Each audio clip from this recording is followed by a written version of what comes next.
সম্মানিত উপস্থিতি, কেমন আছেন আপনারা? আলহামদুলিল্লাহ আলা কুল্লি হাল ওয়া ফি কুল্লি মাকান। আসরের সালাত এর পরে আমরা যারা বসেছি, এই সময়টা কিন্তু বরকতময়। আল্লাহ রাব্বুল আলামিন পবিত্র কুরআনুল কারীমে সূরাতুল আসর নামে একটা সূরা নাযিল করেছেন। আল্লাহ রাব্বুল আলামিন অত্র সূরায় বলেছেন, বা'দা আউযু বিল্লাহি মিনাশ শাইতানির রাজীম ওয়াল আসরি, সময়ের কসম বা সময়ের শপথ। এখানে আসরের ওয়াক্ত অর্থ হতে পারে, মহাকাল অর্থ হতে পারে, সময় অর্থ হতে পারে। তো সবচেয়ে বেশি তাফসীরের কিতাবে যে অর্থটা এসেছে সেটা হলো মহাকালের কসম, সময়ের কসম। সময়ের শপথ করে আল্লাহ পাক বলছেন, ইন্নাল ইনসানা লাফি খুসর, নিঃসন্দেহে এই পুরো মানব জাতি ক্ষতির মধ্যে আছে। আল্লাহ পাক মানুষ এবং জিনকে সৃষ্টি করেছেন শুধুমাত্র তার ইবাদত করার জন্য, ওয়া মা খালাকতুল জিন্না ওয়াল ইনসা ইল্লা লিয়াবুদুন। কিন্তু সেই আল্লাহ রাব্বুল আলামিন বলছেন যে পুরো মানব জাতি ক্ষতির মধ্যে আছে। ইল্লাল্লাযীনা আমানু, তবে মানব জাতির মধ্যে তারা ক্ষতিমুক্ত থাকবে যারা কিনা ঈমান এনেছে, এক নাম্বার। দুই, ওয়া আমিলুস সলিহাত, যারা সৎ আমল সম্পাদন করেছে। তিন, ওয়া তাওয়াসাউ বিল হাক্কি, যারা পরস্পরকে সত্যের উপদেশ দিয়েছে। চার, ওয়া তাওয়াসাউ বিস সবর, এবং যারা পরস্পরকে ধৈর্যের উপদেশ দিয়েছে। আল্লাহ সুবহানাহু ওয়া তাআলা এখানে বলছেন সময়ের কসম করে পুরো মানব জাতি ক্ষতির মধ্যে আছে। ইহকালেও ক্ষতির মধ্যে আছে, পরকালেও ক্ষতির মধ্যে আছে। তবে চারটা গুণাবলী যারা অর্জন করতে পেরেছে, তার উপর ইস্তেকামা বা দৃঢ় থাকতে পেরেছে, তারা ইনশাআল্লাহ তাআলা দুনিয়ার ক্ষতি এবং পরকালের ক্ষতি, উভয় ক্ষতি থেকেই মুক্ত থাকবে ইনশাআল্লাহ আযজা ওয়া জাল্লা। সে চারটা গুণাবলীর এক নম্বর হচ্ছে ঈমান, দুই নম্বর নেক আমল, সৎ আমল, তিন নম্বর সত্যের উপদেশ, হকের দাওয়াত, এবং চার নাম্বার ধৈর্য বা সবর। দেখুন, আল্লাহ রাব্বুল আলামিন সময়ের কসম করে আপনাকে আমাকে কয়েকটা মেসেজ দিয়েছেন। এক নাম্বার হচ্ছে, সময় আমাদের জীবনে খুব গুরুত্বপূর্ণ। আমাদের জীবনের সবচাইতে গুরুত্বপূর্ণ বিষয়টার নাম হচ্ছে সময়, যে বিষয়ে বর্তমান জেনারেশনের খুব একটা মাথা ব্যথা কাজ করে না। কোনো ব্যক্তি যদি তার হায়াতে তার সময়ের মূল্য বুঝতে পারে প্রকৃত অর্থেই, সে কি কখনো ঘন্টার পর ঘন্টা রাস্তাঘাটে আড্ডা মারতে পারে? অনলাইনে সময় নষ্ট করতে পারে? চায়ের দোকানে আড্ডা পিটাতে পারে? বান্ধবীর পিছনে সময় ব্যয় করতে পারে? টিকটক নিয়ে ব্যস্ত থাকতে পারে? সময়ের মূল্য যে ব্যক্তি বোঝে, সে কি কখনো এই কাজগুলো করতে পারে? আল্লাহ পাক সবার আগে এখানে আমাকে বলছেন, বলে আসরি, সময়ের কসম, অর্থাৎ সময় আপনার আমার জীবনে অত্যন্ত গুরুত্বপূর্ণ এবং এই সময়টা লিমিটেড। আল্লাহ পাক একটা লিমিটেড টাইম দিয়েছেন আমাদেরকে। এই টাইমটা বাড়বেও না, কমবেও না, হয়তো বা বরকত হতে পারে বা বরকত কমে যেতে পারে। হায়াত যেটা আল্লাহ পাক দিয়েছেন, এটা কিন্তু বাড়ে না, কমে না, বরং এর মধ্যে হয় বরকত হয় অথবা বরকত কমে যায়। যখন মানুষ পাপে লিপ্ত থাকে, কন্টিনিউয়াসলি পাপ করতে থাকে, তার হায়াতের বরকত কমে যায়। আর যখন মানুষ কন্টিনিউয়াসলি নেক কাজ করতে থাকে, ভালো কাজ করতে থাকে, তার হায়াতের মধ্যে বরকত হয়। এবং বরকতময় সময়গুলো খুঁজে খুঁজে বের করে যদি কেউ আমল করতে পারে, যেমন শেষ রাত তাহাজ্জুদের সময় একটা বরকতময় সময়, ফজরের নামাজের পরের যে সুবহে সাদিকের যে সময়টুকু, ইশরাকের সময়, চাষের সময়, এগুলো বরকতময় সময়। আসর থেকে মাগরিবের সময় বরকতময়, হজের সময়গুলোতে বরকত আছে, রমাদান মাস বরকতময় মাস, লাইলাতুল কদর এবং শেষ 10 রাত বরকতময়, জিলহজের প্রথম 10 দিন বরকতময়, আরাফা আশুরা বরকতময়। এগুলো খুঁজে খুঁজে বের করে যে ব্যক্তি আমল করতে পারে, তার হায়াতে বরকত হবে ইনশাআল্লাহ আযজা ওয়া জাল্লা। এক কথা, আল্লাহ রাব্বুল আলামিন সময়ের কসম কেন করছেন? আপনাকে আমাকে এটা বোঝানোর জন্য যে সময় আমাদের জীবনে সবচেয়ে বেশি গুরুত্বপূর্ণ। যে সময়গুলো আমাদের জীবন থেকে চলে গেছে, আপনি আমি যদি 1000 রাকাত নামাজ পড়েও আল্লাহর কাছে কান্নাকাটি করি, সেটা কিন্তু আর ফিরে আসবে না। হয়তোবা আল্লাহ পাক আমাদের গুনাহগুলোকে মাফ করে দিয়ে বাকি জিন্দেগি আমাদেরকে আমল করার তৌফিক দিবেন ইনশাআল্লাহ তাআলা, কিন্তু যে সময়টুকু আমরা নষ্ট করেছি, এটা কিন্তু আর ফিরে আসবে না। আজকে যদি একটা লেসন নিয়ে বাসায় যেতে পারি আমরা, যে আমরা আমাদের সময়টাকে মূল্যায়ন করব, আজকের এই মাহফিলটা সার্থক। আর আজকের মাহফিলে আমরা যদি অনেক কথাবার্তা বলি কিন্তু কোনো লেসন নিয়ে বাসায় ফিরে না যাই, তাহলে আজকের এই মাহফিলের কোনো সার্থকতা নাই। আসা এবং যাওয়াই হবে এখানে। আমি আসলাম, নাস্তা খেলাম, লেকচার দিলাম, চলে গেলাম। আপনারা আসলেন, দেখলেন, সেলফি উঠালেন, চলে গেলেন। এটাই কি সার্থকতা? না। এক নম্বর শিক্ষা নিতে হবে, সময়কে মূল্যায়ন করতে হবে। তো সময়কে মূল্যায়ন করার জন্য একটা বই সাজেস্ট করবো, সেটা হলো প্রোডাক্টিভ মুসলিম। একটা বই আছে, বাজারে পাওয়া যায়, প্রোডাক্টিভ মুসলিম। এই বইটার মধ্যে আপনি দেখবেন 24 ঘন্টা কিভাবে আপনি রাসূল সাল্লাল্লাহু আলাইহি ওয়াসাল্লামের সুন্নাহ মতো কাটাবেন, এটা লেখা আছে। এছাড়া আর অনেক অনেক বই আছে, তবে এই বইগুলো ইয়াং জেনারেশনরা বেশি পছন্দ করে এখন। প্রোডাক্টিভ মুসলিম মানে কি? মানে হচ্ছে 24 ঘন্টাকে সে এমনভাবে ব্যালেন্স করবে যার মধ্যে তার পড়াশোনা, তার ইবাদত, তার তেলাওয়াত, তার জিকির আজগার, তার বাজারঘাট, তার ব্যবসা বাণিজ্য, তার পরিবার সবকিছু ব্যালেন্স করা যায়। ইসলামে তো বৈরাগ্যবাদের সুযোগ নাই। সারাদিন খালি নামাজই পড়বো, এর নাম তো ইসলাম নয়। সারা বছর ধরে রোজা রাখবেন, এর নাম কিন্তু ইসলাম নয়। নবী সাল্লাল্লাহু আলাইহি ওয়াসাল্লাম নামাজও পড়তেন, রাতে ঘুমাতেনও। তিনি পরিবারও ভরণ পোষণ দিয়েছেন, স্ত্রী সন্তান ছিল, আবার তিনি যুদ্ধ জিহাদও করেছেন।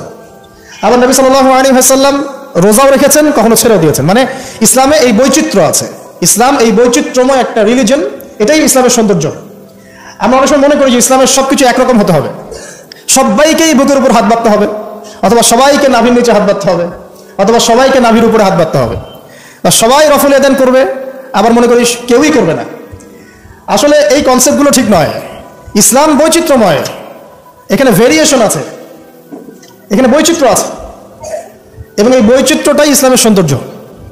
এটা বুঝতে আমাদের অনেক সময় লেগে যাচ্ছে, আল্লাহ পাক বোঝার তৌফিক দান করুন।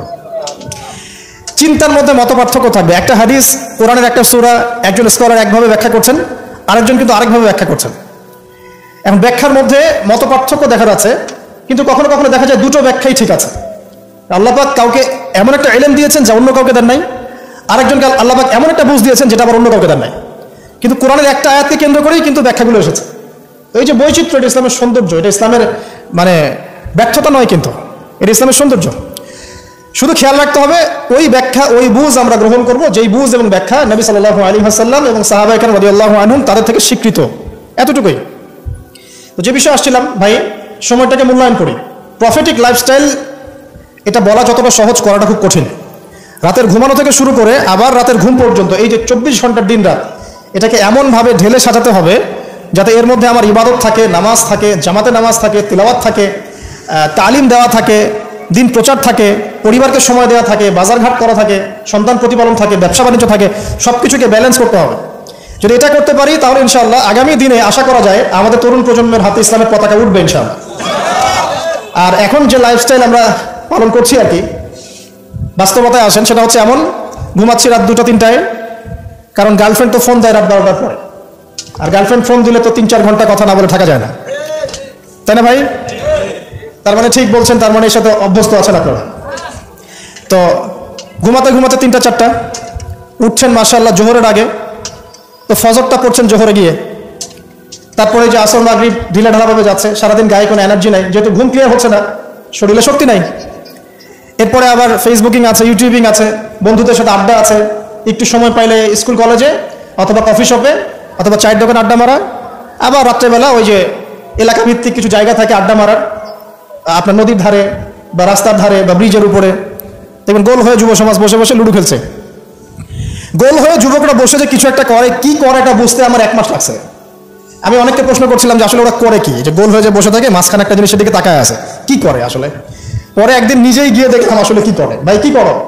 ওই যে ভাই ইতস্তত বোধ করছে যে আপনি, আপনার ভিডিও আমরা ইউটিউবে শুনি, আপনি সেই ব্যক্তি না? যে হ্যাঁ আমি সেই ব্যক্তি। কি করো তোমরা? তো বলছে যে আমরা ভাই লুডো খেলছিলাম। তো ওখানে যে লুডো খেলে এটা আমরা বুঝতে পারি নাই আর কি। আমি অনেস্টলি বলছি যে টিকটক বলে যে কিছু একটা আছে, এটা আমি জানতাম না এতদিন।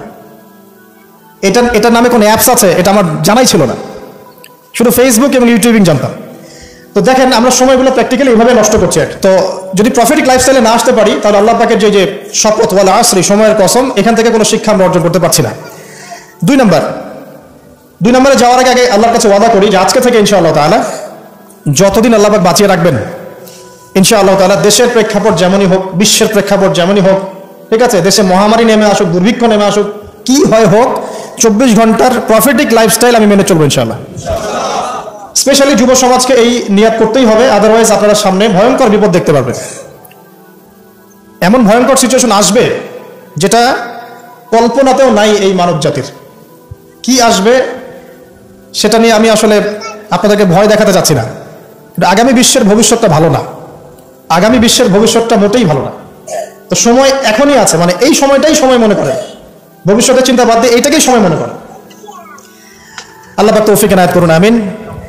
2 নম্বর মেসেজ হচ্ছে আল্লাহ পাকের, সময়ের কসম করে আল্লাহ পাক বোঝাতে চাচ্ছেন যে ইতিহাস এর দিকে আপনাকে চোখ দিতে হবে। পৃথিবীর সৃষ্টি থেকে নিয়ে কিয়ামত পর্যন্ত একটা বিষয় খুব কমন, সেটা কি?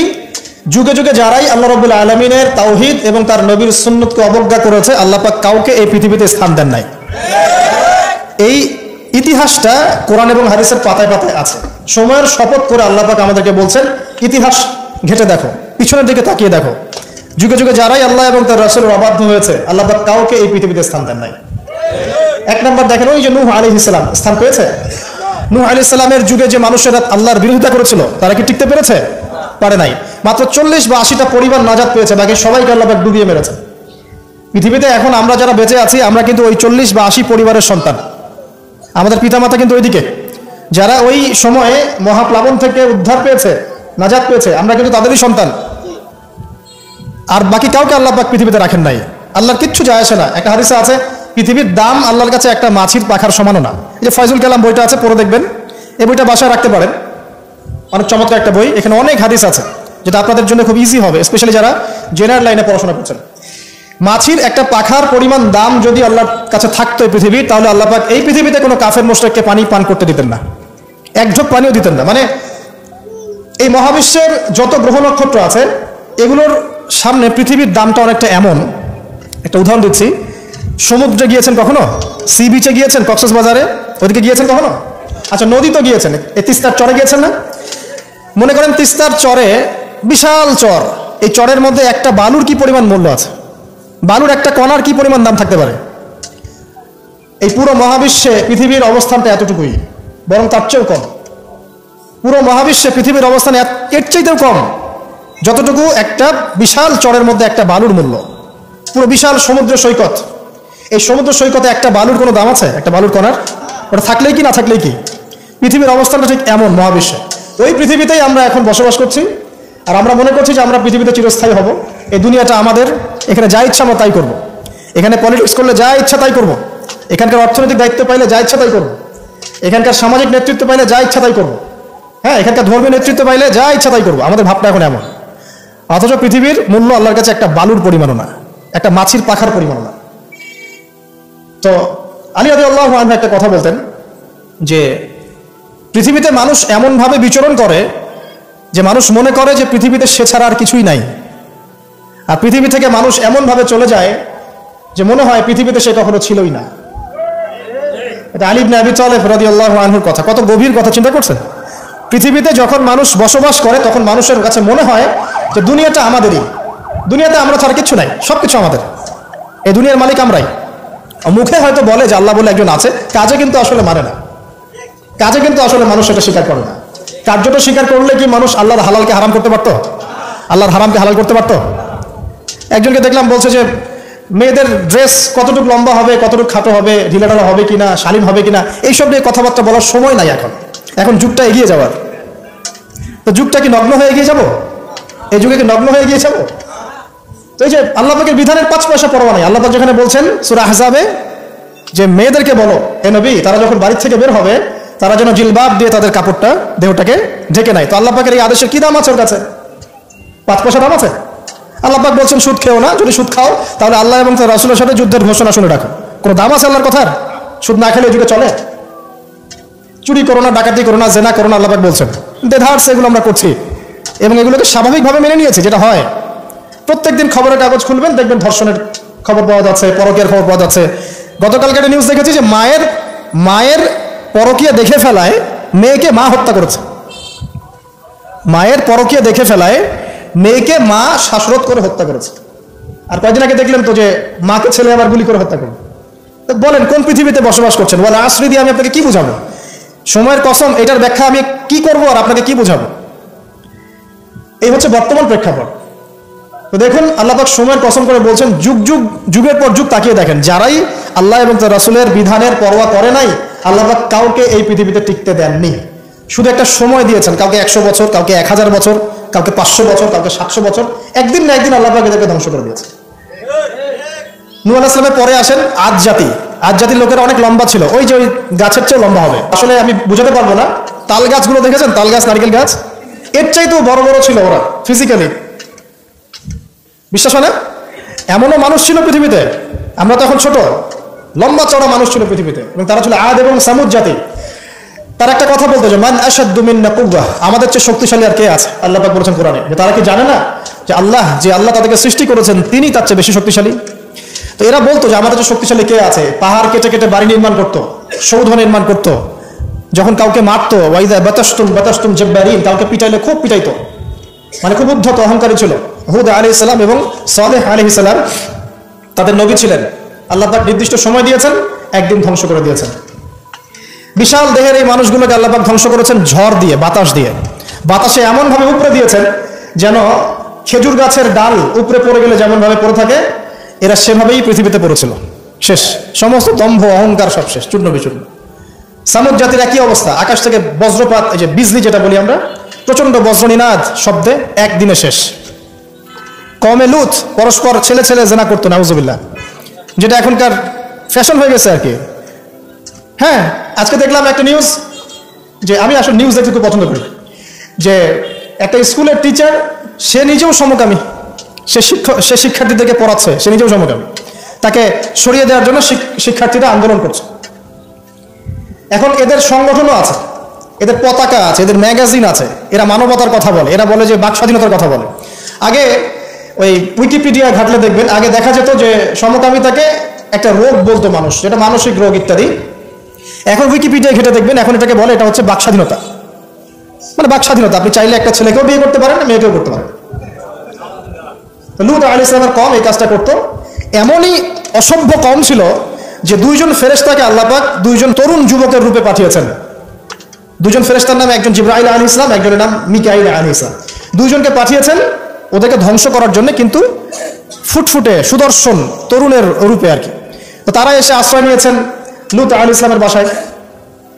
এখন ওই কওমের লোকেরা এসে লূত আলাইহিস সালামকে বলছে যে তোমার মেহমানদেরকে ডেকে নিয়ে আসো। লূত আলাইহিস সালাম বলছে কি জন্যে? তখন তারা বলছে তুমি তো খুব ভালো করেই জানো আমরা কি জন্য এসেছি। কথা কি বুঝতে পারছেন? লূত আলাইহিস সালাম বলছেন যে হাউলাই বানাতি ইন কুনতুম ফাইলিন, আমার মেয়েরা আছে, তোমাদের যদি কোনো মানে সৎপুরুষ থেকে থাকো তাহলে আমার মেয়েদেরকে বিয়ে করে নাও, প্রয়োজন আমার মেয়েদেরকে বিয়ে করে নাও, তারপরে খারাপ কাজে যেও না। তখন তারা বলছে যে তুমি খুব ভালো করেই জানো লূত আমরা কি জন্য এসেছি, তোমার মেয়েদের ব্যাপারে আমার কোনো আগ্রহ নাই, চিন্তা করতে পারেন? তখন লূত আলাইহিস সালাম বলছেন আলাইসা মিনকুম রাজুলুন রাশীদ, তোমাদের মধ্যে কি একটা ভালো মানুষও বাকি নাই?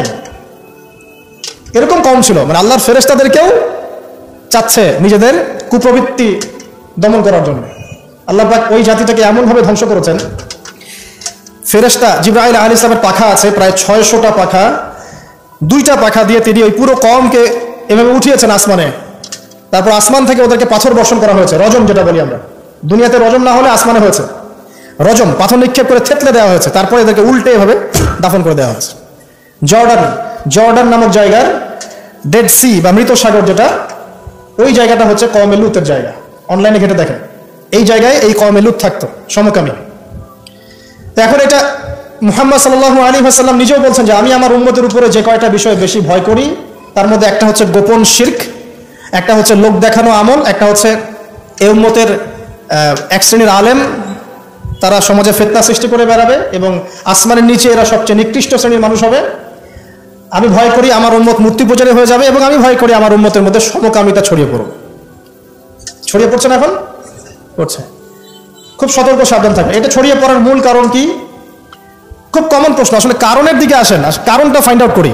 জেনা যে ছড়িয়ে পড়ছে আর পরকীয়া যে ছড়িয়ে পড়ছে, সমকামিতা ছড়িয়ে পড়ছে, এর কারণটা কি? কারণ আজকে থেকে 50 বছর আগে তো এমন ছিল না।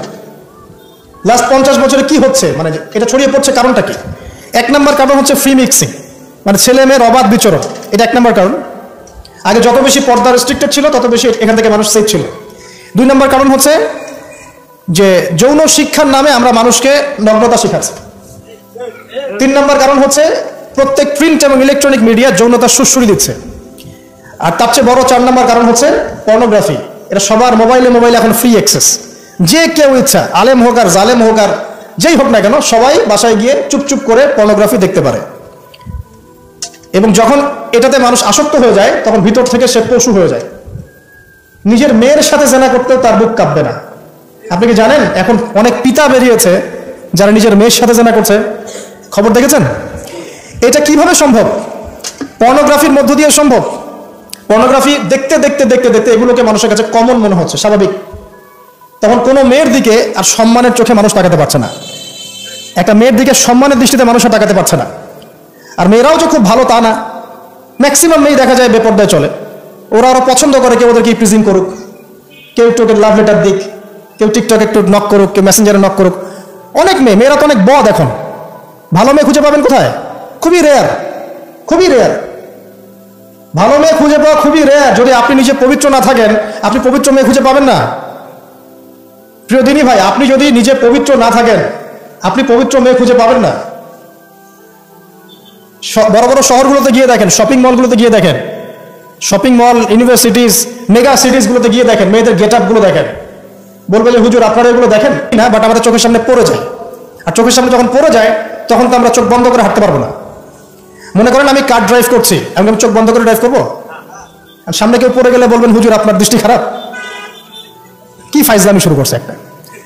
ডানে বামে চারপাশে যখন মেয়েরা এভাবে নগ্ন হয়ে ঘুরবে, আমি কি চোখ বন্ধ করে আকাশের দিকে তাকায় গাড়ি চালাবো? না আকাশের দিকে তাকায় হাঁটবেন, নাকি মাটির তলে তাকায় হাঁটবেন? কি করবো? তো এগুলো হচ্ছে এক প্রকার এক শ্রেণীর বুদ্ধি প্রতিবন্ধী আছে, নাস্তিকতায় বিশ্বাসী, এদের খোরা যুক্তি এগুলা। তুমি সারা দেশে এরকম নগ্নতা ছড়িয়ে বেড়াবা আর বলবা যে তোমাদের মানসিক সমস্যা, হ্যাঁ তোমাদের মনের সমস্যা, রোগটা তোমাদের মনে। আশ্চর্য বিষয়, সুবহানাল্লাহ। তো যেটা বলছিলাম ভাই, এগুলোর কারণটার দিকে আসেন। মূল কারণটা কিন্তু এগুলা, ফ্রি মিক্সিং, আপনার মিডিয়াগুলোর মধ্য দিয়ে এইভাবে অবাধে দেদারসে যৌনতার প্রদর্শনী, বিভিন্ন মুভিজ অ্যান্ড ফিল্মস, এই যে সিরিয়াল, এইগুলা এমন কিছু মিডিয়া যেগুলো আমাদেরকে যৌনতা শিখাচ্ছে, এবং পর্নোগ্রাফি, এগুলো সবকিছু যখন একত্রিত হয়েছে তখন দেখবেন সমাজের মধ্যে যৌনতা বেড়েছে, জেনা বেড়েছে, ধর্ষণ বাড়ছে, তারপরে পরকীয়া বাড়ছে, এবং এগুলো এখন নর্মাল হয়ে গেছে। মানে এগুলো নর্মাল, মানুষ সবাই মেনে নিয়েছে যে এটা হয়, এমনই আসলে। ধর্ষণ দিনে 4-5টা হয়, হ্যাঁ রেপ এটা হতেই পারে, জেনা ছেলে মেয়ে একটা আপসের সম্মতিতে প্রেম করছে, জেনা করছে, সমস্যার কিছু নাই, এটা বাক স্বাধীনতা, এটা মানুষ মনে করে এখন। হ্যাঁ, দুজন যদি পরস্পর সম্মতিতে জেনা করে এটাকে পাপ মনে করা হচ্ছে না এখন আর। আপনার কথা কি মাথার উপরে আছে? সত্যি, এখন যদি দুজন, একজন ছেলে একজন মেয়ে যদি সম্মতিতে জেনা করে এটাকে পাপ মনে করা হচ্ছে না, জোর করে করলে তখন পাপ মনে করা হচ্ছে। এবং দেখা যায় অনেক পরিবার, আপনি জরিপ করে দেখেন, ম্যাক্সিমাম পরিবারে এখন পরকীয়া ঢুকে গেছে। স্বামীকে নিয়ে স্ত্রী সন্তুষ্ট না, স্ত্রীকে নিয়ে স্বামী সন্তুষ্ট না, চলছে। আবার যদি কেউ অনেস্টলি একাধিক বিয়ের দিকে যায় তখন তাকে আবার সমাজের দিকে খারাপ চোখে দেখা হচ্ছে। দেখা যাবে একটা স্ত্রী আছে বাসায়, কিন্তু বাইরে 10টা মেয়ের সাথে টাঙ্কি মেরে বেড়ায়, কোনো সমস্যা নাই, 10টা মেয়ের সাথে জেনা করে বেড়ায়, কোনো সমস্যা নাই। কিন্তু একটা মেয়েকে যদি বিয়ে করে তাকে ভরণ পোষণ, তার রেসপন্সিবিলিটি, তার গার্ডিয়ানশিপ, তাকে সম্পত্তির অধিকার, যৌন অধিকার সবকিছু দেওয়ার চেষ্টা করে, তখন সমাজের মানুষ বাঁকা চোখে তাকায় থাকে। এটা কোন যুগে আছেন? এটা আইয়ামে জাহিলিয়াত চলছে এখন। আমরা মক্কাকে আইয়ামে জাহিলিয়াত মনে করেন? মক্কার জাহিলিয়াতের চেয়ে 1000 গুণ বেশি জাহিলিয়াত এখনকার বিশ্বে আছে। কেউ চ্যালেঞ্জ করলে আমার সাথে ডিবেট করতে বলেন, আমি প্রমাণ করে দিব যে মক্কার জাহিলিয়াতের চাইতে 1000 গুণ বেশি জাহিলিয়াত এই যুগে আছে। তবে শর্ত হচ্ছে এই জাহিলিয়াত প্রমাণ করতে হবে শুধু কোরআন এবং হাদিসের চোখ দিয়ে, অন্য কোনো চোখ দিয়ে চলবে না। তো এই সব কিছুর উপরে আবার একটা বিষয় আছে, সেটা হলো সবসময় আইনের সুশাসন নিশ্চিত হচ্ছে না। সব ধর্ষকের বিচার হচ্ছে না, সব জেনাকারীর বিচার হচ্ছে না, মাদকদ্রব্য সবার বিচার হচ্ছে না। আর বিচার হলে আইনের ফাঁকফোকর দিয়ে বেরিয়ে যাচ্ছে। আর সিস্টেম করা আছে, ওখানে একটু খাওয়াবেন, তার নিচে একটু খাওয়াবেন, তারপর এখানে একটু খাওয়াবেন, আস্তে আস্তে সব খুলে যাবে। আর এগুলো আমরা মেনে নর্মাল, এমনই সিস্টেম, আমরা সবাই মেনেই নিয়েছি, এটাই হয়। এই যে মেনে নেওয়ার ট্রেন্ড, এটা করতে করতে করতে আমরা এখন চরম রকম জাহিলি একটা সমাজে বসবাস করছি। এই সময়ের কসম আল্লাহ পাক আপনাকে বলছেন, ওয়ালা আসরি, সময়ের কসম। মানে কোন সময় আপনি বসবাস করছেন নিজের চোখ দিয়ে দেখেন। সময়কে চিনতে শিখুন, ইতিহাস পড়তে শিখুন। ইতিহাসের সময়ের যুগে যুগে যারা আল্লাহর আইনের বা আল্লাহর বিধানের বিরোধিতা করেছে ওদের কি পরিণত হয়েছে দেখুন, আর সময়কে মূল্যায়ন করুন। এভাবে আদ সামুদের কথা বললাম, কওমে লূতের কথা বললাম, এই যে কওমে শুআইব, একই অবস্থা, মাপে কম দিত, আল্লাহ পাক ভূমিকম্প দিয়ে ধ্বংস করে দিয়েছে, মানুষকে ঠকাতো। শুআইব আলাইহিস সালামের কওম যেভাবে মানুষকে ঠকাতো, এখনকার IMF আর ওয়ার্ল্ড ব্যাংক মানুষকে এইভাবে ঠকায়। এটা আপনি বুঝবেন না যদি ইন্টারন্যাশনাল ইকোনমিক্স মনিটারি সিস্টেম সম্পর্কে পড়াশোনা না করে। সুদের জালে ফেলে দরিদ্র দেশগুলোকে একদম গলায় রশি ধরে টেনে ফেলে দিবে, হ্যাঁ, সুদের মধ্য দিয়ে। এবং পুরো ওয়ার্ল্ডটাকে এভাবে সাজিয়েছে, এর বাইরে কেউ বেরোতে পারবে না। তারপরে ওরা ইন্দোনেশিয়াকে ইকোনমিক স্যাংশন দিয়ে দিয়েছে। ইন্দোনেশিয়া আসতে একটা ভালো অবস্থান থেকে হঠাৎ করে ধাপ করে পড়ে গেছে। যখন টার্কি এখান থেকে বের হওয়ার চেষ্টা করেছে, ওকে স্যাংশন দিয়ে দিয়েছে। ভেনিজুয়েলা যখন বের হওয়ার চেষ্টা করেছে, ওকে স্যাংশন দিয়ে দিয়েছে। মানে এরা শুআইব আলাইহিস সালামের ওই কওমের মতোই পুরো মানব জাতিকে অর্থনৈতিক দাসত্বের দিকে নিয়ে গেছে। শুআয়ব আলাইহিস সালামের কওমের পরে কি? ফিরআউনের কওম, মুসা আলাইহিস সালাম। ফিরআউন ছিল বিশ্বের সবচেয়ে প্রতাপশালী নেতা, যে নিজেকে এক পর্যায়ে বলেছিল যে আনা রব্বুকুমুল আ'লা, আমি তোমাদের মহান রব, তাই না? সে বলেছিল যে আমি তোমাদের জন্য যা ভালো মনে করি আমি তাই করি, এবং আমি তোমাদেরকে সরল পথ দেখাই। এটা ফিরআউনের স্টেটমেন্ট, এটাও কিন্তু ফিরআউনের স্টেটমেন্ট। তো সে নিজেকে এক পর্যায়ে রব দাবি করে, এবং আল্লাহ পাক তাকে ক্ষমতা দিয়েছিলেন, দীর্ঘ হায়াত দিয়েছিলেন, ওকে জুলুমের ক্ষেত্রে আল্লাহ পাক অবকাশ ছাড় দিয়েছিলেন। এক পর্যায়ে সে মনে করলো যে তাকে ধরার কেউ নাই। আল্লাহ রাব্বুল আলামিন একটা সুযোগের অপেক্ষা, একটা সুযোগের অপেক্ষা, সেটা হলো মুসা আলাইহিস সালামকে ধাওয়া করছে ফিরআউন এবং তার দলবল লোহিত সাগরের কাছে আসলো। ফিরআউন এদিকে দাঁড়িয়ে আছে, মুসা আলাইহিস সালাম এবং তার সাথীরা পার হয়ে গেল। ফিরআউনও পার হতে গিয়ে আল্লাহ পাক সবাইকে সদল বলে ডুবিয়ে দিলেন। একদিনের ব্যাপার। আল্লাহ পাক ওয়াল আসরি সময়ের কসম করে এদিকে আমাদেরকে তাকাতে বলছেন। ইতিহাস ঘেটে দেখো, ফিরআউনের মতো বড় যারা স্বৈরাচারী ছিল তারাও টিকতে পারে নাই, পেরেছে? পারে নাই। নমরুদের কথা আপনারা জানেন, বিশাল প্রতাপশালী, তাকে আল্লাহ পাক লম্বা হায়াত দিয়েছিলেন। ইব্রাহিম আলাইহিস সালামকে কত পরীক্ষায় না ফেললো, আগুনে পর্যন্ত ফেলেছে। ইব্রাহিম আলাইহিস সালাম বলেছেন হাসবি আল্লাহ ওয়া নি'মাল ওয়াকিল, হাসবি আল্লাহ ওয়া নি'মাল ওয়াকিল, নি'মাল মাওলা ওয়া নি'মান নাসির। আল্লাহ রাব্বুল আলামিন ইব্রাহিম আলাইহিস সালামকে বিজয় দিলেন, ও নমরুদকে আল্লাহ পাক ধ্বংস করে দিলেন। কোথায় যাবেন? ঈসা আলাইহিস সালামের কওমে আসেন। যারা ঈসা আলাইহিস সালামকে মেনে নিয়েছে নাজাত পেয়েছে, যারা মেনে নেয় নাই কিয়ামত পর্যন্ত আল্লাহ পাক ওদেরকে লানত করে রেখে দিয়েছে। ওরা কারা? ওরা ইহুদিরা, জিউসরা। তো লম্বা করছি না, একটা বিষয়ের দিকে ফোকাস করেন। সময়ের কসম বলতে আল্লাহ পাক আপনাকে বর্তমান সময়টাকে চিন্তা করতে শেখাচ্ছেন। কারণ আপনি আমি যে সময় আছি সে সময় নিয়ে ভাবতে হবে। 1, 2 সময়কে মূল্যায়ন করতে হবে। 3 অতীতের সময়গুলোর দিকেও তাকাতে হবে, যে অতীতে কখন কার কি পরিণত হয়েছে, কি কারণে হয়েছে। এখান থেকে শিক্ষা নিয়ে সামনের দিকে পথ চলতে হবে। আর সামনের সময় কেমন? সামনের সময় আরো ভয়ঙ্কর। যতদিন যাবে কিয়ামতের যে আলামতগুলো বাকি আছে সেগুলো আস্তে আস্তে চোখের সামনে দেখা যাবে। 10টা বড় বড় আলামত এখনো দেখা যাচ্ছে না, বাকি ছোট ছোট যত আলামত আছে তার 100টার মধ্যে 99টাই দেখা যাচ্ছে। সামনের সময় কেমন বলছিলাম, যে 10টা বড় বড় সাইন দেখা যাচ্ছে না, বাকি 100টার মধ্যে 99টাই দেখা যায়। কি কি দেখা যাচ্ছে কয়েকটা বলি। উঁচু উঁচু বিল্ডিং দেখা যায়, উঁচু উঁচু বিল্ডিং এর প্রতিযোগিতা দেখা যায়। সমাজের নিম্ন শ্রেণীর মানুষ, রাখাল শ্রেণীর মানুষ উঁচু উঁচু অট্টালিকা নির্মাণের প্রতিযোগিতা করছে, দেখা যায়। সমাজের ম্যাক্সিমাম মানুষ এখন সুদ খাচ্ছে, দেখা যাচ্ছে। ছেলেরা মেয়েদের পোশাক পরছে, মেয়েরা ছেলেদের পোশাক পরছে, দেখা যায়। আচ্ছা, সমাজে মেয়েদের সংখ্যা বাড়ছে, ছেলেদের সংখ্যা কমছে, দেখা যাচ্ছে। বেশি থেকে বেশি আল্লাহ পাকের গজব আসছে, আসমানি গজব, জমিনের বালা, বন্যা বলেন, ভূমিধস বলেন, ভূমিকম্প বলেন, জলোচ্ছ্বাস বলেন, দিন দিন বাড়ছে না কমছে? বাড়ছে। মুসলিমদের উপর অমুসলিমদের অত্যাচার বাড়ছে না কমছে? মুসলিম উম্মার বিভক্তি বাড়ছে না কমছে? বাড়ছে। মানুষ আলেম, বড় বড় ওলামায়ে কেরাম যারা আছে তাদের ইন্তেকাল বেশি হচ্ছে না কম হচ্ছে? ওলামায়ে কেরাম যারা বড় বড় আলেম ওলামা তারা আস্তে আস্তে চলে যাচ্ছেন না? মানুষ অনেক জাহেলকে আলেম মনে করছে না? হ্যাঁ, এমনও কিছু মানুষ মুসলিম সমাজে দিন প্রচার করছে যাদের ফ্রেঞ্চ কাট দাড়ি। আস্তে আস্তে আস্তে আস্তে দেখেন নাই, এমন অনেক মানুষ দিন প্রচার করছে ইসলামে, দাড়ি ফ্রেঞ্চ কাট, মাশাআল্লাহ। এবং সে বলছে যে মানে এটা যে সুন্নাহ, এটা কোরআনে কোথায় আছে? সম্পাদনের কথা কোরআনে কোথায় আছে? দাড়ি টুপি পাগড়ির মধ্যে ইসলামকে সীমাবদ্ধ করে ফেলেছেন, এই জন্য প্রতিবাদ স্বরূপ সে নিজে আর লম্বা দাড়ি রাখবে না। কি বুঝলেন? আপনারা দাড়ি টুপি এবং পাগড়ি জুব্বার মধ্যে ইসলামকে সীমাবদ্ধ করে ফেলেছেন, এই কারণে সে নিজে আর দাড়ি রাখবে না, ইসলাম প্রচার করে বেড়াচ্ছে। মানুষ ওদের পিছনে ছুটছেও। দেখলাম নারী একজন মহিলা ওয়াজ মাহফিলের স্টেজে উঠে বক্তব্য দিচ্ছে। হ্যাঁ, আশপাশে কিছু মানুষ আছে যাদের আবার দাড়ি টুপিও আছে, তারা বসে বসে আবার শুনছেও লেকচার। হ্যাঁ, তো এই যে সাইন যে আলেমদের মৃত্যু হবে, জাহেলদেরকে মানুষ আলেম মনে করবে, মেয়েদের সংখ্যা বাড়বে, ছেলেদের সংখ্যা কমবে, ছেলেরা মেয়েদের পোশাক পরবে, মেয়েরা ছেলেদের পোশাক পরবে, এগুলো দেখতে পাচ্ছেন না? দেখতে পাচ্ছেন। সময় সংক্ষিপ্ত হয়ে আসছে না? নবীজি বলেছেন একটা বছর চলে যাবে একটা কিসের মতো? মাসের মতো। মাস যাবে সপ্তাহের মতো, সপ্তাহ যাবে একটা দিনের মতো। সময়ের বরকত কমছে না? কমছে। হঠাৎ মৃত্যু বাড়ছে না মানুষের? হঠাৎ মৃত্যু যাচ্ছে, অ্যাক্সিডেন্ট মরে গেল হঠাৎ। দেখবেন ছোট ছোট বাচ্চা যারা আছে, এই বাচ্চাদের সাথে যৌন সম্পর্ক বাড়ছে না? বাচ্চা থেকে ধর্ষণ বাড়ছে না? সমাজে এমনি নর্মালি জেনার ধর্ষণ বাড়ছে না? পরিবারের ভাঙনগুলো হচ্ছে না বেশি? ভাঙন বাড়ছে না? পরকীয়া বাড়ছে না?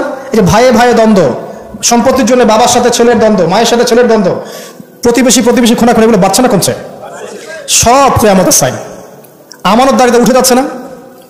যে ব্যক্তি মিথ্যাবাদী তাকে সমাজে সত্যবাদী বলা হচ্ছে না? আর যে সত্যবাদী ওকে সমাজে মিথ্যাবাদী বলা হচ্ছে না?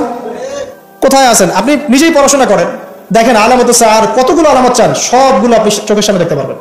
আজকের টপিক না, এটা নিয়ে আমি 2 ঘন্টা কথা বলতে পারবো ইনশাআল্লাহ। কিন্তু 10টা বড় বড় সাইন এখনো আসে নাই। কিরকম? 1, মাসিহুদ দাজ্জাল এসেছে? আসে নাই মানে সে এখনো আত্মপ্রকাশ করেনি মানুষের রূপে, কিন্তু তার জন্ম হয়েছে, সে আছে, যেখানে থাকার সেখানেই আছে। তার যেটা মিশন, সেই মিশন চলছে বিশ্বজুড়ে, এবং তার মিশনগুলো বাস্তবায়ন করছে এখন ইহুদিরা। কারণ ইহুদিদেরকে নিয়েই সে বিশ্ব শাসন করবে। যাদেরকে নিয়ে সে বিশ্ব শাসন করবে তারা দাজ্জালের মিশন ঠিকই বাস্তবায়ন করছে। আর আমরা কি করছি? হালুয়া রুটি আর সেমাই খাচ্ছি, বাসায় গিয়ে ঘুমিয়ে যাচ্ছে, তাই না ভাই? একদিন হালুয়া রুটি বলেছিলাম তো কিছু মানুষ আমাকে খুব ধোয়া ধুয়েছে অনলাইনে, এই জন্য এখন আমি হালুয়া রুটি বলতে চাই না, এখন বলি আমরা বিরিয়ানি খাচ্ছি আর ঘুমাচ্ছি। দেখেন, দাজ্জাল কিন্তু পৃথিবীতে আছে। কোথায় আছে, তার মানে সে কোন গোত্রের হবে ইত্যাদি ইত্যাদি, তার দেহের গঠন কেমন হবে, চুল কেমন হবে, চোখ কেমন হবে, সব কিছু হাদিসে বলা আছে। মাসিহুদ দাজ্জাল নিয়ে আমি আলাদা একটা খুতবা বা লেকচার ইনশাআল্লাহ দিব। কিছু মানুষ আছে দেখলাম দাজ্জাল কোথা থেকে বের হবে এই নিয়ে খুব আলোচনা। আমি বলেছি অনেকদিন আগে একটা লেকচারে যে দাজ্জাল জেরুজালেম থেকে বিশ্ব শাসন করবে। 5 বছর আগে ওই কথা বলেছি, ইনশাআল্লাহ জীবনের শেষ পর্যন্ত এই কথা বলবো। দাজ্জাল জেরুজালেম থেকে সারা বিশ্ব শাসন করবে। এবং সে খুব লেখা লিখছে না, এখানে খোরাসানের কথা এসেছে, এখানে ইস্পাহানের কথা এসেছে, ইত্যাদি ইত্যাদি। তো পণ্ডিত মশাইকে একটা কথা বলতে চাই, দাজ্জাল কোথা থেকে বের হবেন এই কথাটা আমি বেশি জানি, আপনি বেশি জানেন, না নবী মুহাম্মদ সাল্লাল্লাহু আলাইহি ওয়াসাল্লাম বেশি জানেন? বলেন, কে বেশি জানেন? আচ্ছা, দাজ্জাল মক্কা মদিনায় ঢুকতে পারবে? পারবে না। আচ্ছা, দাজ্জাল মক্কা মদিনায় ঢুকতে পারবে না। দাজ্জাল কোত্থেকে বের হবেন সেটা আমাদের নবীজি সবচেয়ে বেশি ভালো জানেন, এই তো? তারপরেও নবী সাল্লাল্লাহু আলাইহি ওয়াসাল্লাম ইবনে সাইয়্যিদ নামক একজন ব্যক্তিকে মদিনায় মাসিহুদ দাজ্জাল মনে করতেন, এবং অনেক সাহাবী তাকে মাসিহুদ দাজ্জাল মনে করতেন। সহিহ মুসলিমে অনেকগুলো হাদিস আছে, পড়ে দেখেন যে নবী সাল্লাল্লাহু আলাইহি ওয়াসাল্লাম ইবনে সাইয়্যিদকে ইনভেস্টিগেট করছেন আড়াল থেকে। ইবনে সাইয়্যিদকে ডেকে বলছেন যে তুমি কি দেখো? সে বলছে যে আমি তো সিংহাসন দেখি। তো নবীজি বলছেন তোমার সিংহাসন কোথায়? সে বলছে সিংহাসন সমুদ্রের উপরে। তখন নবীজি বলছেন তুমি তো শয়তানকে দেখেছো, তুমি শয়তানকে দেখেছো। এরপরে নবীজি বলছেন তুমি কি বিশ্বাস করো যে আমি মুহাম্মদ শেষ নবী? ইবনে সাইয়্যিদ বলছে আপনি কি বিশ্বাস করেন যে আমি নবী? কথা বুঝতে পারছেন? কথা বুঝতে পারছেন না?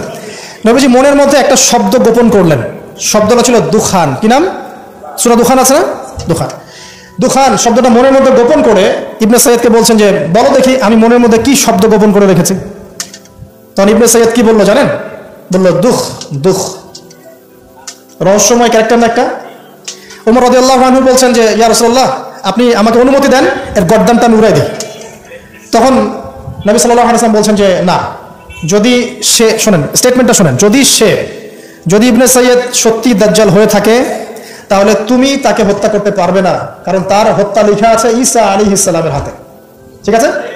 আর যদি সে দাজ্জাল না হয়ে থাকে তাহলে নিরপরাধ ব্যক্তিকে হত্যা করার মধ্যে কোনো সার্থকতা নাই। এই যে যদি সে দাজ্জাল হয়ে থাকে, এই চান্সটা নবী সাল্লাল্লাহু আলাইহি ওয়াসাল্লাম কেন নেবেন? অথচ ঘটনাটা মদিনার, যে মদিনায় দাজ্জাল ঢুকতে পারবে না। ব্যাপারটা কি রহস্যময় নয়? এত সহজেই দাজ্জালের কনসেপ্ট নিয়ে এত আলোচনা করা যায় না। 2-4টা হাদিসকে মিলালেই সবকিছুর কনক্লুশন আসে না। দাজ্জালের খুরুজ একটা জিনিস, ওর জন্ম নিয়ে আর একটা জিনিস। সে পৃথিবীতে আছে, সৃষ্টির শুরু থেকেই আছে। স্বয়ং নূহ আলাইহিস সালাম যখন নবী ছিলেন তখন নূহ আলাইহিস সালামও তার কওমকে দাজ্জাল সম্পর্কে সতর্ক করেছেন। তো নূহ আলাইহিস সালামের যুগে সে কোথায় ছিল? এটা কি চিন্তার বিষয় নয়? আবার তামিম দাড়ি দেখে আসছেন দ্বীপের মধ্যে তাকে বাধা অবস্থায়। হাদিস আছে না? আছে। এখন একটা হাদিসের মধ্যে যে আছে যে দাজ্জাল ইরাক এবং শাম এর মাঝামাঝি একটা রাস্তা থেকে বের হয়ে আসবে, এটা একটা হাদিস। আরেকটাতে আছে ইস্পাহান থেকে বের হয়ে আসবে। ইস্পাহান কিন্তু এখন ইরানের মধ্যে, ঠিক আছে? আরেকটা হাদিস আছে খোরাসান থেকে বের হয়ে আসবে। আপনি কিভাবে মেলাবেন? আবার নবীজি এখানে মদিনার মধ্যে ইবনে সাইয়্যিদকে বলছেন যে ওমর সে যদি দাজ্জাল হয়ে থাকে তুমি তাকে মারতে পারবে না। ব্যাপারটা কি রহস্যজনক না? অনেক চেইন মিলাতে হবে এখানে, একটা দুটো হাদিসে আমি কনক্লুশন আসতে পারবো না। আরেকটা বিষয় বলি, ওই যে শাম এবং ইরাকের মাঝখানে রাস্তার কথা আসছে, এই জায়গাটা এখন ইসরায়েলের আন্ডারে পড়েছে। অথচ যেই সময় হাদিসটা বলা হচ্ছিল তখন কিন্তু ইসরায়েল রাষ্ট্রের অস্তিত্ব ছিল না। যখন দাজ্জাল সংক্রান্ত এই শাম ইরাকের হাদিস বলা হচ্ছে তখন ইসরায়েল রাষ্ট্রের জন্মও হয় নাই। এর জন্ম তো হয়েছে 1914 সালে, 17 সালে, 45 সালের দিকে এসে। তাহলে ওই যে ইস্পাহান, খোরাসান যেগুলো বলছেন, এমনও হতে পারে অদূর ভবিষ্যতে ইসরায়েল ওই জায়গাগুলো দখল করে ফেলবে, হতেই পারে। সিরিয়ার ওই উপত্যকা কি ইসরায়েলের ছিল আগে? মিশরের গোলান ওদের ছিল আগে? আস্তে আস্তে তারা এক্সটেন্ড করেছে। এত সহজে একটা হাদিস যে একটা কনক্লুশনে এসে অনলাইন ধুয়ে দেওয়ার মধ্যে কোনো সার্থকতা নাই। তো মুফতি সাহেব বা ওনাকে জিজ্ঞাসা করেন দাজ্জালের পণ্ডিতকে, তাহলে খোরাসান থেকে যদি দাজ্জাল বের হবে আর ইস্পাহান থেকে বের হবে, তাহলে মদিনায় নবী সাল্লাল্লাহু আলাইহি ওয়াসাল্লাম ইবনে সাইয়্যদকে কেন দাজ্জাল মনে করছেন? এই প্রশ্নের উত্তর আগে শুনে আসতে পারেন, এর কি উত্তর দেয়। এটা নিয়ে আরো ডিটেলস কথা আছে, আমি বললাম যে একটা দুইটা হাদিস দিয়ে এগুলো আমি বোঝাতে পারবো না, আমার মিনিমাম 1 ঘন্টা সময় লাগবে। আল্লাহ পাক এই বিষয়গুলো নিয়ে আমাদেরকে গভীর গবেষণার তৌফিক দান করুন। এতটুকু জেনে রাখেন, সে এই বিশ্ব শাসন করবেই এবং 40 দিন সে বিশ্বটাকে ম্যাসাকার করবে। তার 1 হাতে জান্নাত 1 হাতে জাহান্নাম, মানে এটা সত্যিকারের জান্নাত জাহান্নাম নয়, এর রূপক অর্থে। মানে যে তার আনুগত্য করবে সে তাকে প্রোগ্রেস দিবে, যে তার আনুগত্য করবে না ধ্বংস। সে যে বায়ুমণ্ডল, যে আকাশ নিয়ন্ত্রণ করবে, দুর্ভিক্ষ দিবে, সে যে মানুষকে সচ্ছলতা দিবে, এগুলো কিভাবে? এগুলো তার আনুগত্য এবং তার মানে বিরোধিতার মধ্য দিয়ে মানে পরিস্ফুটিত হবে আর কি। দাজ্জাল এমন একটা গাধার পিঠে সফর করবে যেটার কান হবে অনেক লম্বা। এই গাধা মানে কি সত্যিকারের গাধা? তাহলে গাধা কি আকাশে উড়বে? আর কিছু প্রোটেস্ট্যান্ট মার্কা মুসলিম আছে, এরা মনে করে না গাধা মানে সত্যিই গাধা। এমন গাধা আসবে যে গাধা চড়ে আকাশে সফর করা যাবে। আসলে কি এখানে গাধা কি গাধাই বোঝানো হয়েছে? দাজ্জালের হাতে রুটির পাহাড় থাকবে। কিছু মানুষ মনে করে রুটির পাহাড় মানে আসলে রুটির পাহাড়। আসলে কি রুটির পাহাড় মানে খাবারের নিয়ন্ত্রণ? এগুলো বোঝার জন্য কি আপনার পিএইচডি করার দরকার আছে? তো অনেক ডেপথ এই সাবজেক্টটা, এটাকে আপনাকে খুব গভীরভাবে পড়তে হবে। চলুন, এই সাইনটা এখন দেখা যাচ্ছে না, সে এখনো আত্মপ্রকাশ করে নাই, অচিরেই করবে। তবে এতটুকু জেনে রাখেন, সে আত্মপ্রকাশ করলে জিউসদেরকে নিয়ে সারা বিশ্ব সে শাসন ঠিকই করবে। তবে আল্লাহ পাক তাকে এবং পুরো জিউসদেরকে ওই জেরুজালেমে ধ্বংস করবেন কিভাবে? ঠিক যেভাবে আল্লাহ পাক ফেরাউন এবং তার দলবলকে ধ্বংস করেছেন লোহিত সাগরে।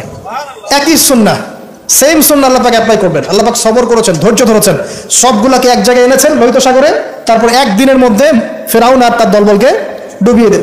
একই সুন্নাহ আল্লাহ পাক সবাইকে জেরুজালেমে একত্রিত করছেন, এক জায়গায় একত্রিত করছেন।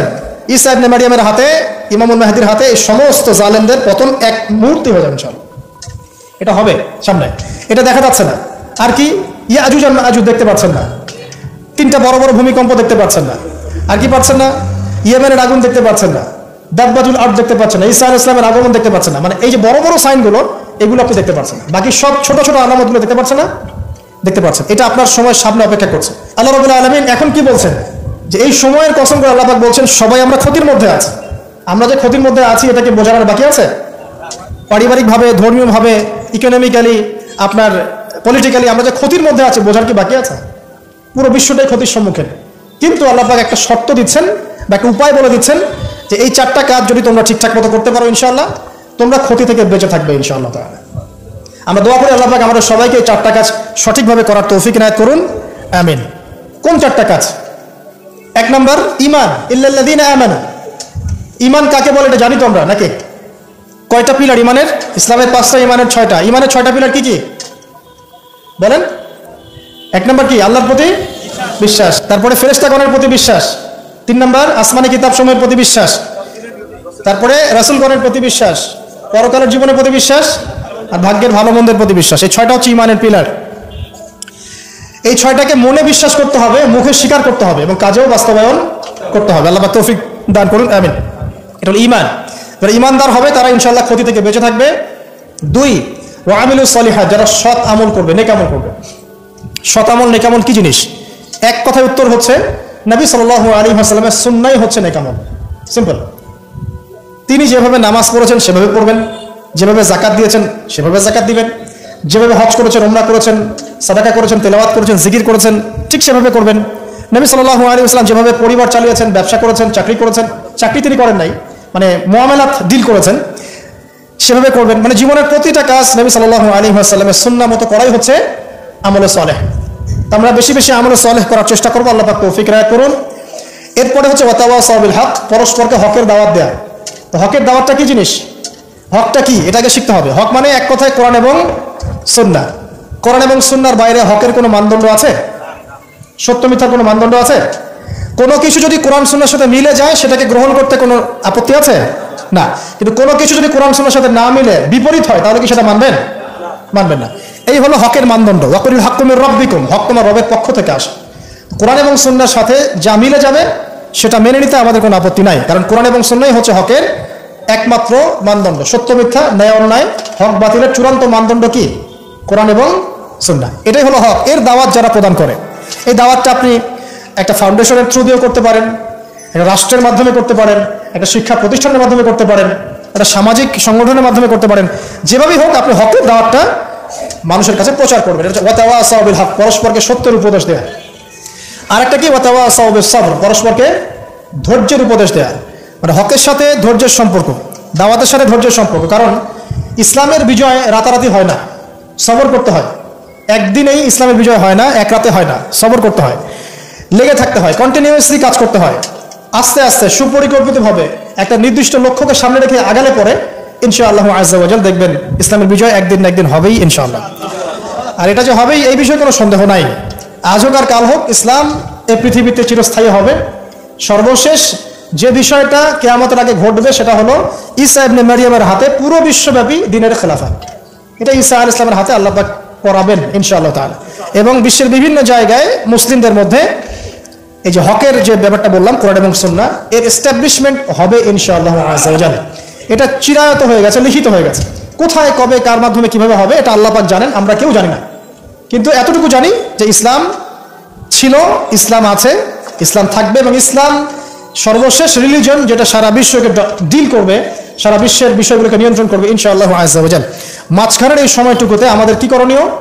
1 নাম্বার সময়কে মূল্যায়ন করা, 2 নাম্বার প্রকৃত ইমানদার হওয়ার চেষ্টা করা, 3 বেশি বেশি করে শতামল করার চেষ্টা করা, 4 নাম্বার হকের দাওয়াত প্রচার করা, 5 নাম্বার ধৈর্য ধরা এবং নির্দিষ্ট লক্ষ্যকে সামনে রেখে সামনের দিকে এগিয়ে যাওয়া। আল্লাহ পাক আমাদের সবাইকে এই তৌফিক এনায়েত করুন, আমিন। আজকের মতো আমরা এখানে শেষ করছি।